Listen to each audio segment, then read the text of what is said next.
I don't want to go too in depth into the settings or any of these chapters for that matter, as I don't want the video to be too long, as well as the fact that most of you watching will be playing on different platforms, so some of these settings might not apply to you. The whole point of this section is to let you know that the first thing you should do as a new player is to look up an in-depth settings video, as there are many helpful changes you can make. One of those being that under the keyboard and mouse or controller section, you will find an allied health bar setting which is set to default.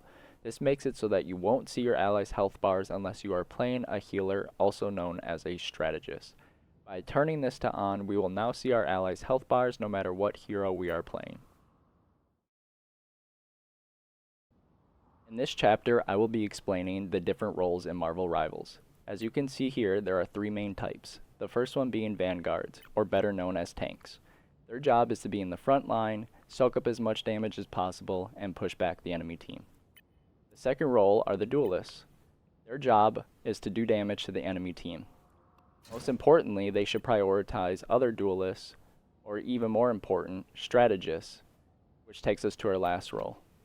The strategists, otherwise known as healers, are responsible for keeping the whole team alive. Without you, the team doesn't last long. Now that you got your settings taken care of, and you know the roles in Marvel Rivals, it's time to find someone you like to play as and are good at, along with a role that you like. For me personally, I started off with the strategist, playing Luna Snow and Cloak and Dagger, who I would highly recommend as they are two of the best healers in the game at this point. As duelists, I played a lot of Hela, along with the Punisher, who I would also recommend as they are two other good characters in the game at this moment. I didn't play much Vanguard early on, however, Doctor Strange is currently a staple in the game, so I would highly recommend learning him, as well as Groot and Magneto.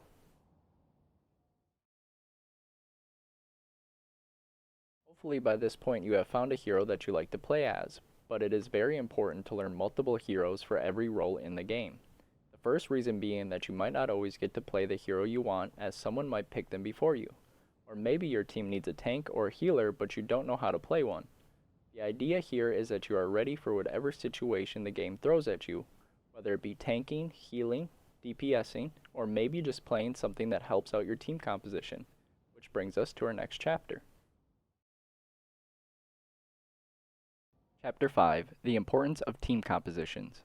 Have you ever looked at an after-match report and wondered to yourself, how did we lose that? Some of the times, it can be as simple as the enemy team having a better team composition. As most people know, the general team comp is 2 tanks, 2 damage, and 2 healers. But there are times when it is actually better to have 1 tank, 3 DPS, and 2 healers, or even 1 tank, 2 DPS, and 3 healers. It is important that you look at the enemy team when figuring out what the best composition is for your team. Situations like, are you attacking or are you defending? Do you need more heals? Could you somehow absorb more damage as a tank? It all matters. This game can be considered hero skill chess at times, and there is a lot more that goes into winning a game than just being the better team. Now that you understand the importance of team compositions, it's time to learn about the value of switching and counterpicking. Many players start losing in a game and assume they have the worst team, believing there's nothing they can do. While it's true that there's only so much you can control as a single player, you should see this as an opportunity to switch characters and better support your team's composition. For example, let's say there's a Groot on the enemy team and you are playing DPS. You could switch to Punisher or Squirrel Girl to counter Groot's walls. Or, if there's an Iron Man on the opposing team, that's a perfect opportunity to play Hela or Punisher, since both of those heroes are hit scan.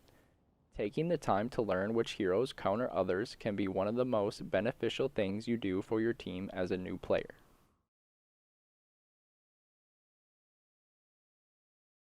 Alright, so you guys are going to have to work with me for this section. We are in the practice range, and we're going to use these Galactobots to simulate a fight. I'm going to start as a tank. These are the enemy players. These are our teammates. We'll start with positioning and playing your life. As a tank, you obviously want to be in the front line, as I mentioned earlier. You want to be protecting your team, taking up space, and also harassing the enemy team when you can, doing damage. In terms of playing your life, it's really important that if you notice that you're not getting heals, there might be something going on in your backline. So you need to pay attention to your health bar, pay attention to what's going on to your backline. Because although it's very important to walk forward, take up space, hit targets when you can, it's also important that you protect your team. That's part of the reason that you're there. Switching over to healer, we'll go to Luna. As a healer, you're just sitting in the back line, letting your team push forward, doing whatever you have to do to stay alive, because the whole enemy team wants you dead, and the second you die, your whole team is going to die with you. So you need to just sit back here, keep your team healthy, pay attention to your allies' health bars. Anytime somebody is critical, that is the first target that you need to heal. And when your teammates are healthy like this, you can obviously go ahead and hit the enemy team, as you should. Applying pressure as a healer is great to help your team win fights, but your first priority is always to heal. Now, as far as playing your life goes as a healer, when you're getting dove in the back line and you're playing a character like Luna, and maybe your team's not there to help you, they're not paying attention, there's times where you need to just literally skate away. Just skirt, skate away. Otherwise, you're going to die. And again, as I said, as soon as you're dead, your team's dead. Last but not least, let's go to DPS. Let's play a character like Hela real quick. As Hela, you're kind of in the middle ground here. You're more like these Galactobots that are damaging. So you're going to want to be in the middle, behind your tank, ahead of your healers, but not too far ahead. You're just going to want to sit here, obviously pick out your priority targets. It is so big that you're hitting the targets that matter. You cannot just be sitting here shooting a big tank and they're just getting healed, they have shields. You need to first and foremost kill the healer if you can. If you can't kill the healer, that's when you need to hit a DPS. And if the tank's out of position, push too far forward, or low on health, that's obviously when you hit the tanks. But you always save those for last. You also don't need to just be sitting down here in the middle. You could be other places. It obviously depends on the hero that you're playing, but you can be different spots, hitting targets. And obviously if you're up here, away from the fight, they have to look away from the other players in front of them in order to look at you. So playing your life as a DPS is similar to a healer. But you typically want to look for your healers when you're playing your life as a DPS. So if I were low and I'm up in the front line for some reason, I need to turn around, get out of there, and go to my healers. And hopefully they heal you, as they should. Now, the last couple things we'll talk about in this section is health pack locations. This is one of the biggest things that you can learn in the game. These things right here are lifesavers. There's times where maybe you're pushed too far ahead, you're out of position, your healers can't heal you for some reason. These right here will save your life. So you need to find these locations on the maps and start to learn them. And the more you learn them, the more you're going to stay alive. And then last but not least, natural cover. That's just talking about the maps. You know, this is a third-person game. You can actually get peeks behind walls because it is third person. Make it harder for the targets to hit you. You don't need to be standing out in the open always. You know, walking forward, hitting what's in front of you. I know it's fun, but what's even more fun is staying alive, killing more targets, and hiding behind things while also shooting the target. Some of you might be asking, what is staggering?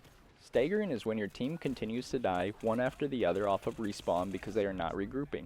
It is so important that once you die, you wait for your team to gather up, or you risk feeding the enemy team ult charges. It is also crucial that you know when to stagger the enemy team. If you have a numbers advantage, it is almost always a good idea to push forward and continue to keep the enemy team on respawn timers as long as possible. However, make sure not to confuse this with overextending and risking the possibility of ruining a good push.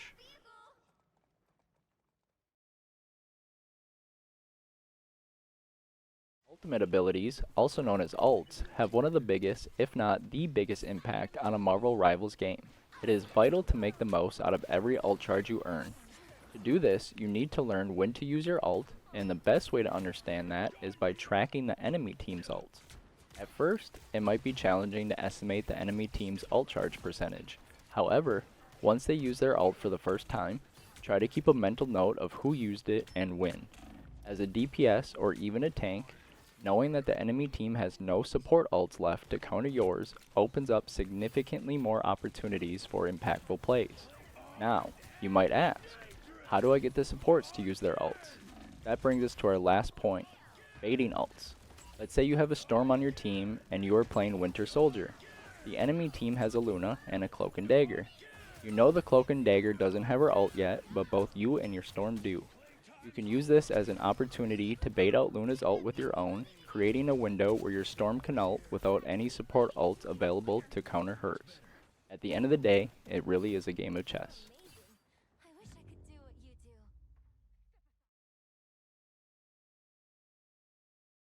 Last but not least, communicate when necessary. I'm not expecting everyone to go into every quick play match and commentate every little thing that happens. However, you should at least try to use the in-game ping system as much as possible.